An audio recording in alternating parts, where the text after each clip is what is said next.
How long do you plan on living, huh? Hurry up and turn into life insurance money, hag. John and Ken had the same way of laughing. It was an ugly smile, showing no regard for others as human beings. I hung my head. How selfish they are. Say something, old lady. You guys. It was troublesome to speak, but I started to talk. They believe I've had a serious illness, with only a few months left to live. And they had no feeling of sadness, not being caring of me. They were purely looking forward to my substantial life insurance payout that my death would bring. However, it is not true. Unfortunately, your wish won't come true. What did you say? John looks confused. I took out a doctor's report from my bag. And I handed it to John. He casually accepted it, but his face turned pale and he began to tremble after reading it. I'm Mirabelle Nathaniel. I've just celebrated my 36th birthday the other day. We live in a second-hand home with a small garden. My husband, John, works as an office employee. He's made a decent amount of progress in his career for his age, and his income isn't so bad. He's divorced before, with a son from his previous marriage. His son's name is Ken, and he is in the 7th grader this year. Even considering his challenging age, Ken dislikes me. He meets his biological mother once every 3 months. He seems unable to accept his parents' divorce and my marriage to his father. However, there's a side to John that makes it understandable why his ex-wife left him. I realized this sometime after marrying him. John and I had an arranged marriage. Working in a place with no single people around my age, I started to be encouraged to consider matchmaking after turning 30. Dating someone felt like a distant memory from my student days. So, I felt awkward and, thinking about marriage, I wondered if I could really have taken on the role of a wife. But being single for life sounds lonely too. After some hesitation, I decided to follow a matchmaker's advice just once. That's how I met John.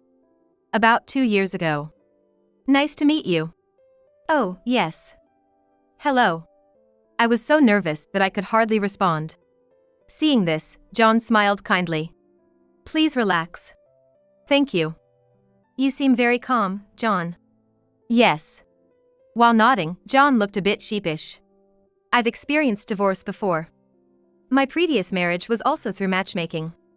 So, I guess I'm just used to this. Really? I was surprised. John looked quite young. It seemed strange that he had been married before and even had a child.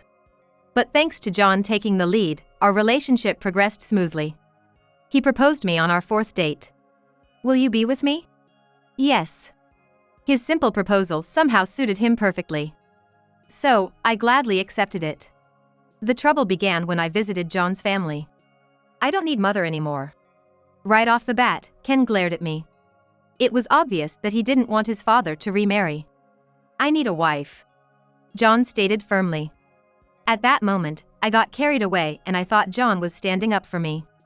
However, the reality became apparent soon after our marriage. That's terrible. I murmured in disbelief. John couldn't fold laundry. What is worse, he wouldn't put his clothes in a washing machine. He just left his clothes scattered all over the room. Feeling disturbed, I gathered his clothes and did the laundry. I hung them out on the balcony and went shopping. I'll make meatloaf tonight. Seeing pork on sale, I smiled. But my good mood was short-lived. Rain, no kidding. When I left the grocery store, the weather had taken a turn for the worse. It had been sunny just before. I jumped on my bike in a hurry. I hoped John or Ken got home. I wished that one of them would notice the laundry and take them inside the house. Arriving home, I saw John's shoes at the entrance. I felt relieved and walked down the hallway. I'm home. You went out in this weather?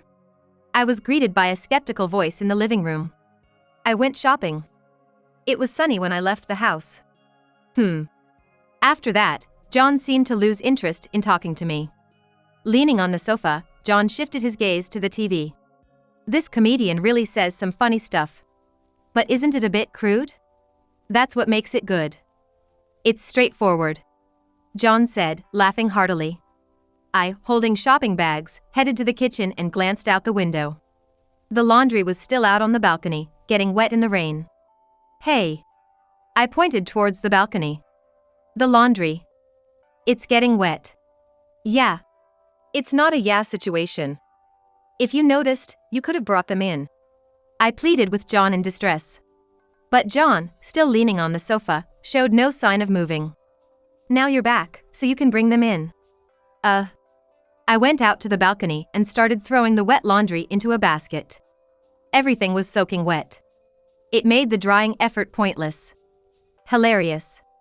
Grab me a towel. By the time I finished bringing the laundry in, I was drenched. I couldn't walk into the room. But John was engrossed in the TV. Reluctantly, I crossed the living room with wet feet and dried myself off with a towel.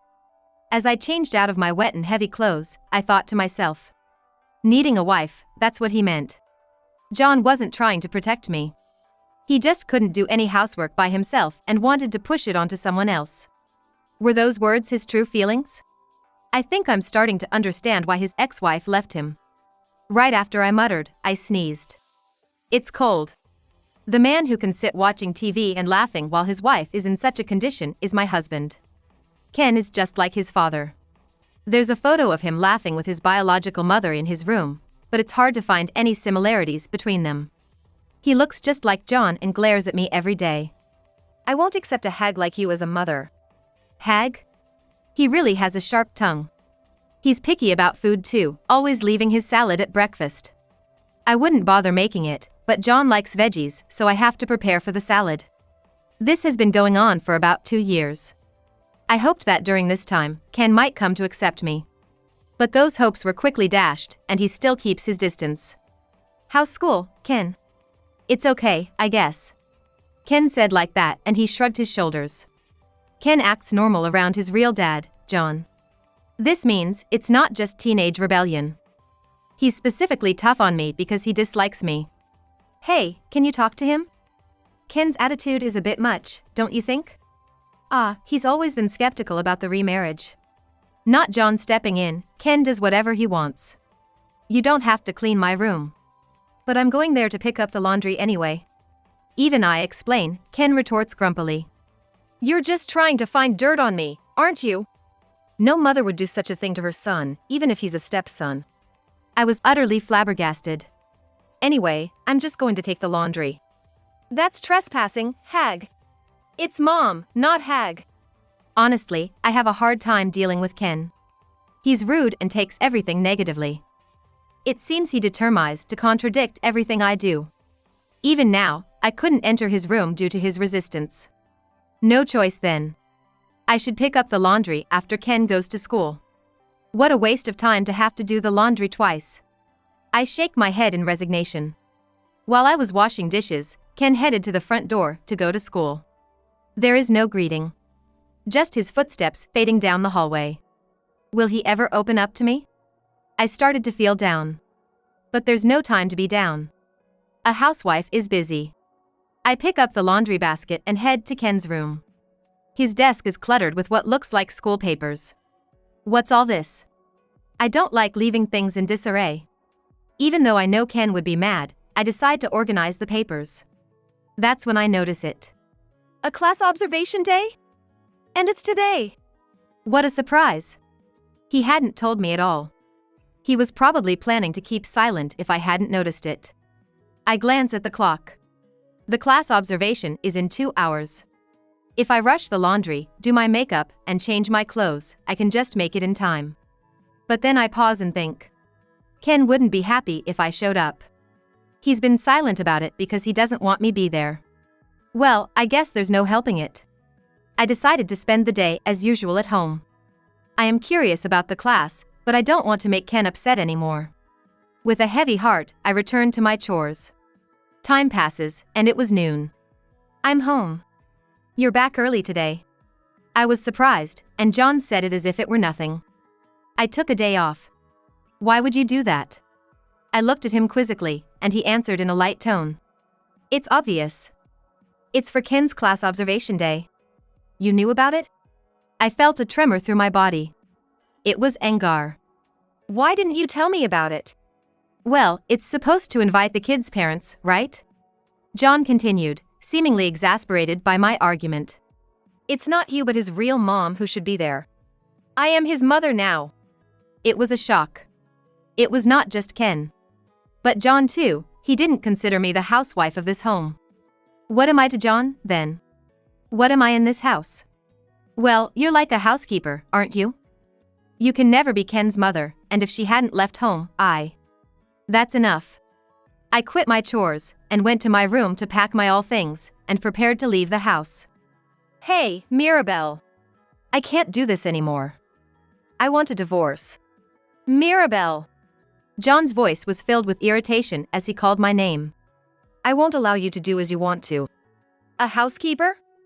Don't make fun of me. Ignoring John's attempt to stop me, I left the house. I called my parents on my smartphone. Hearing the situation, my mother was furious.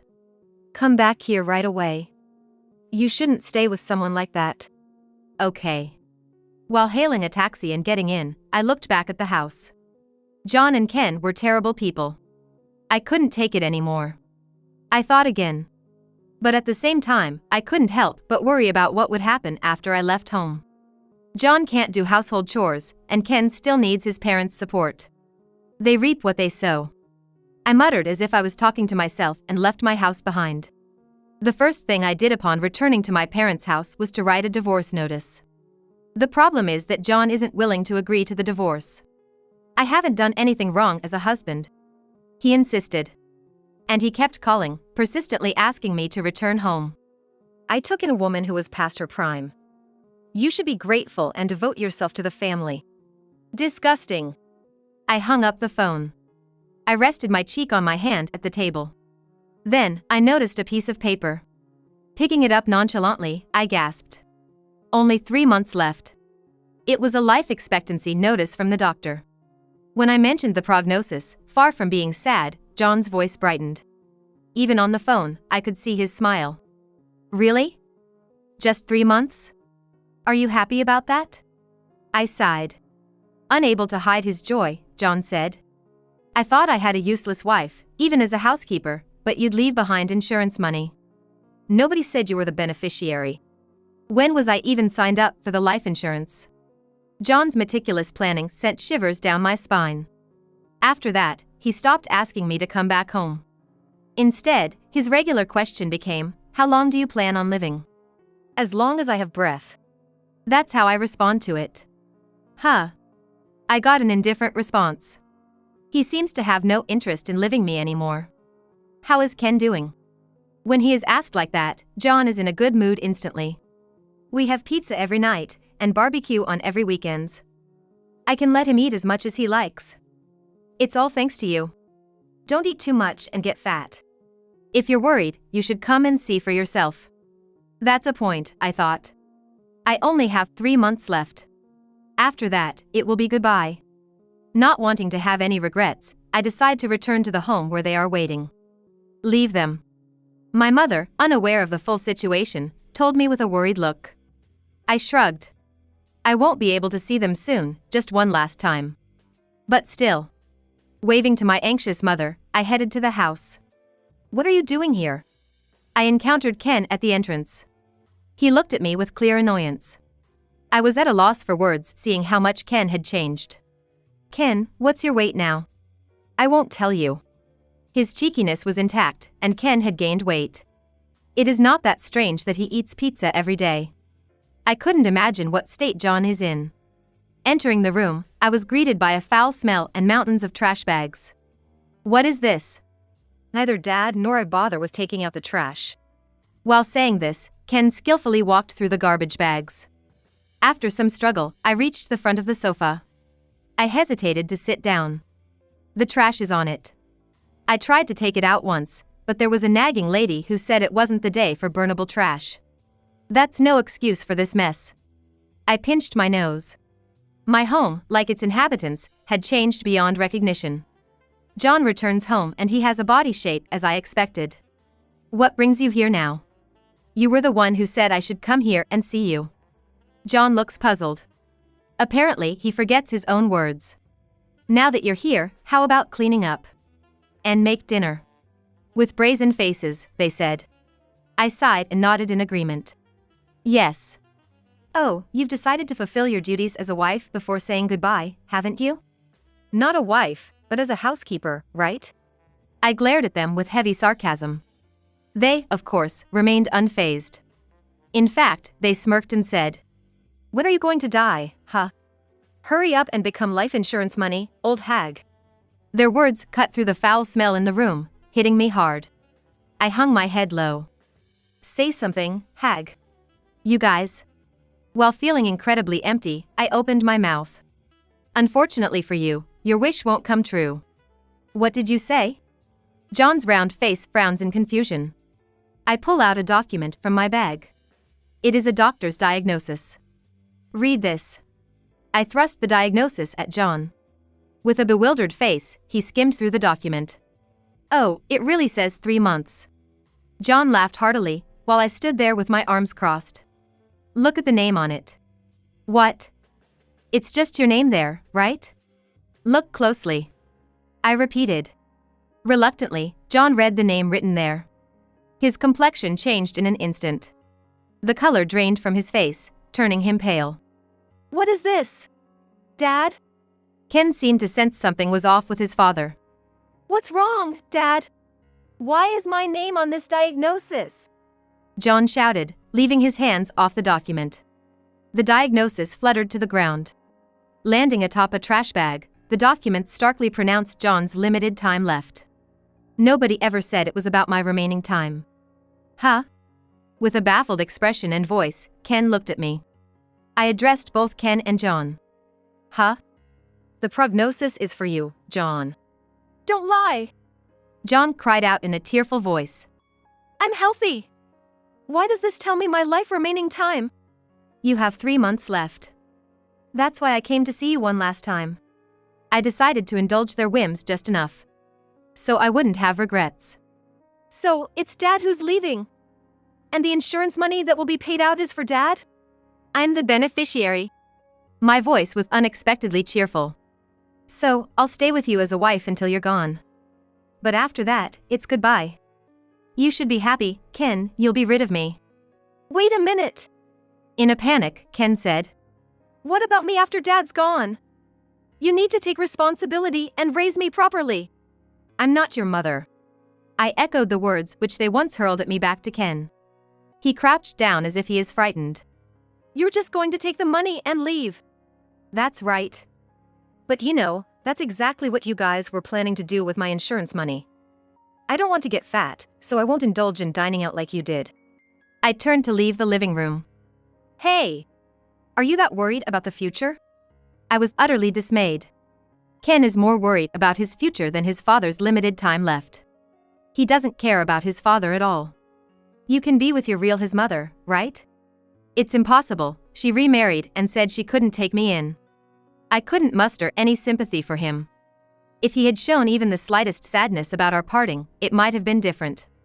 "Well, that's how it is then." I waved my hand and left the room. They were busy with their despair and said nothing. I proceeded with my preparations. After John is gone, the house will be sold.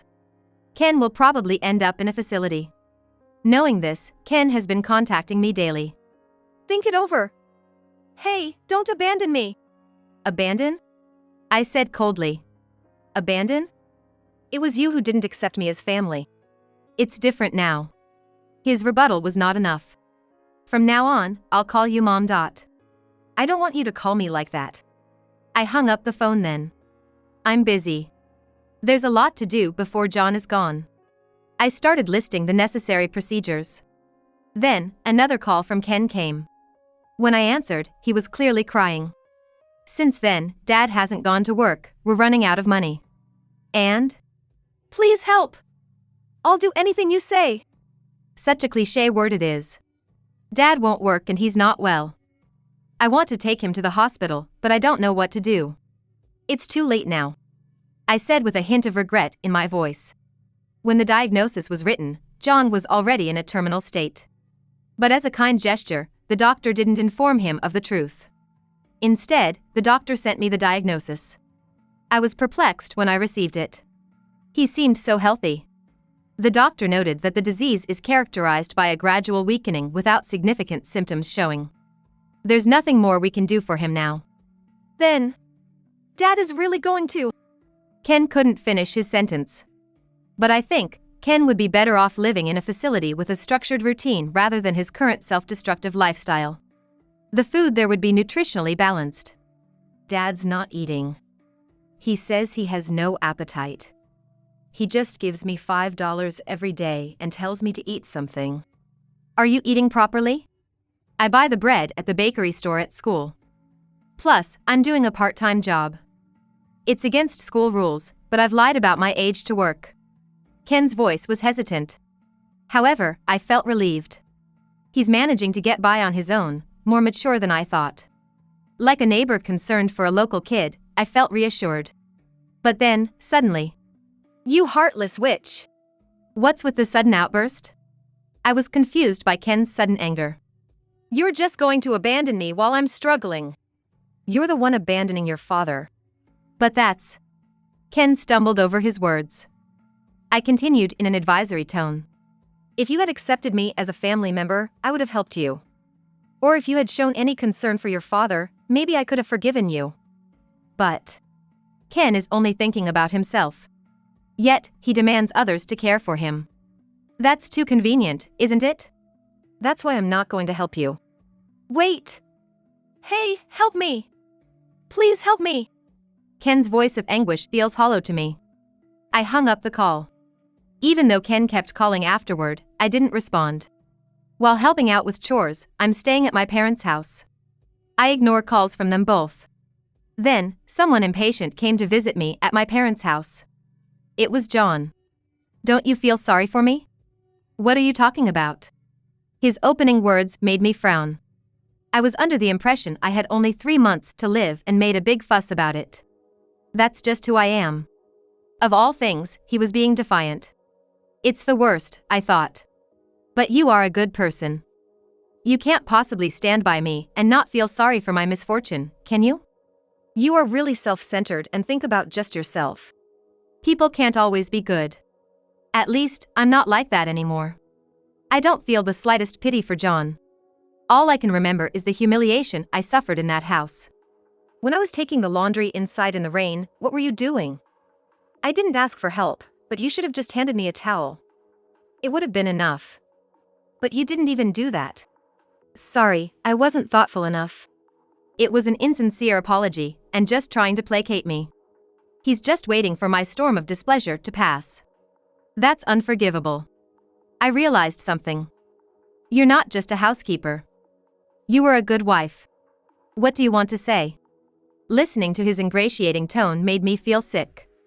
I no longer harbor any feelings for this man other than anger and disgust. I want to spend the remaining 3 months as a family of 3. Huh? I couldn't help but be skeptical of his polished words. He probably wants me to take care of him during his remaining time.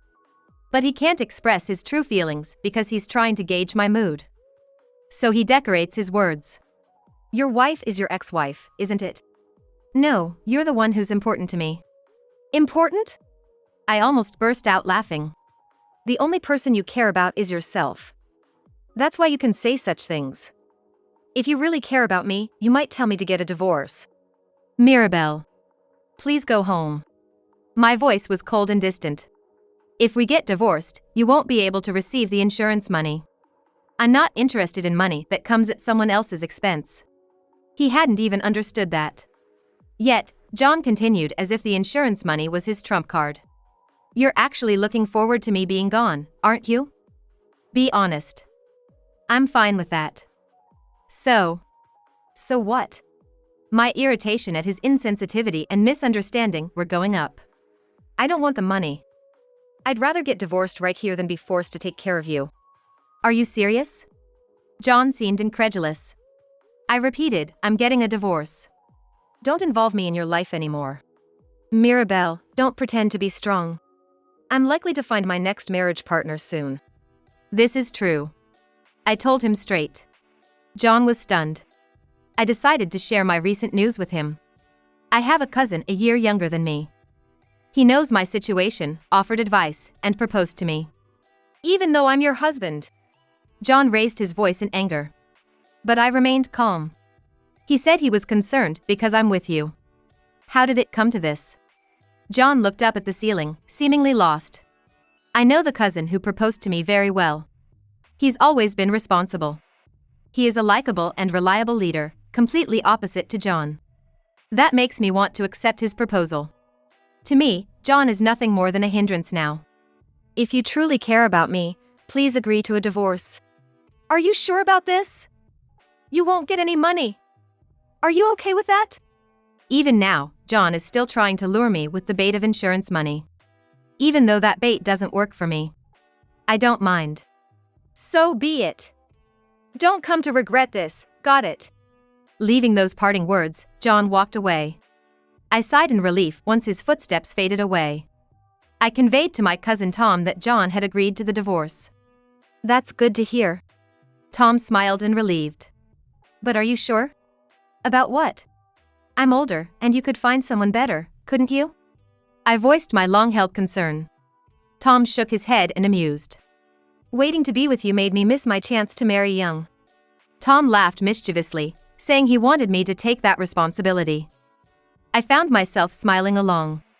Since then, John hasn't reached out at all. I have some idea about what's going on with the two of them because Ken has been calling. It seems John, who fell ill after I left, is spending his days at home due to lack of money for hospitalization. As a consequence of relying on the insurance money I would leave behind after my departure and living lavishly, he's now saddled with a huge debt. How am I supposed to live with this amount of debt? The pain in his voice was palpable. But since it's the result of his own reckless calculations, I don't feel pity for him. Tom had moved to the city in his 20s but recently returned to our area. You really do have that city vibe. I mused, feeling a bit intimidated while walking next to him. Tom's attire is sophisticated, and most people we pass turn to look at him. Yet, Tom himself maintains a serene expression. I've reached this age without confessing to the girl I like. I didn't know that. I had never felt nor considered romantic feelings from Tom. He was a compatible friend, not a love interest. Do I still just seem like a friend to you? Tom asked anxiously. His question caught me off guard as I was just pondering over it. It's different now. Really? Yes. I'm trying to like him. I also want to love him. I will live a life with Tom. It seems full of hope. Let's make a fresh start, Tom. Same here. We laughed and shook hands. It was childish yet promising gesture. But now I have a premonition. I will fall in love with this man in the future.